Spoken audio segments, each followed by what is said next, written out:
Hello friends. Current coronavirus crisis lockdown is very evident. It does have huge impact on the world. As a result of coronavirus outbreak, all of us are adapting towards social distancing measures. At times of being quarantined, the role of creative arts tells us how to brilliantly find ourselves. Some of the question might get, how can I be creative during this ongoing coronavirus crisis? How to combat lockdown boredom, feeling of isolation and anxiety? How to get through this challenging time?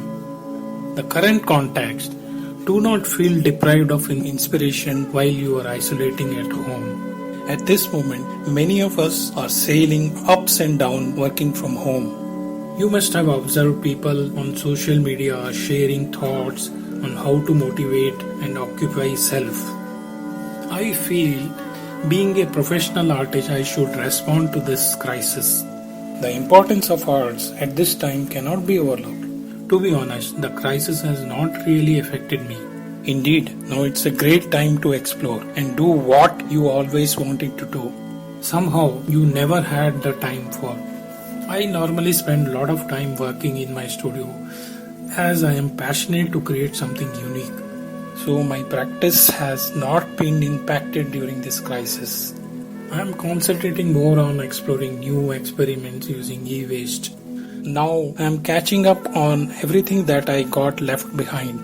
I have always explored new ways of eco-creation. Perhaps it's the right time to work in isolation. Upcycling does help in circular economy. When you are occupied working on your passion, you will not get bored. Working on creative art gives nourishment in the time of uncertainty and isolation. I started working on Shri Narendra Modi's collage portrait before the pandemic when COVID-19 escalated. For the time being, it has been kept on hold. I encourage everyone to leverage their hidden potential, explore your imagination during lockdown time. Try and learn something new, whether it is art, craft or painting. Try to keep yourself busy. Show kindness and compassion to others during this challenging time. Finally, stay positive and embrace the uncertainty. Are we ready for the next outbreak? Let e-waste landfill not become another crisis like COVID-19 pandemic. Stay inspired and stay safe. Take care.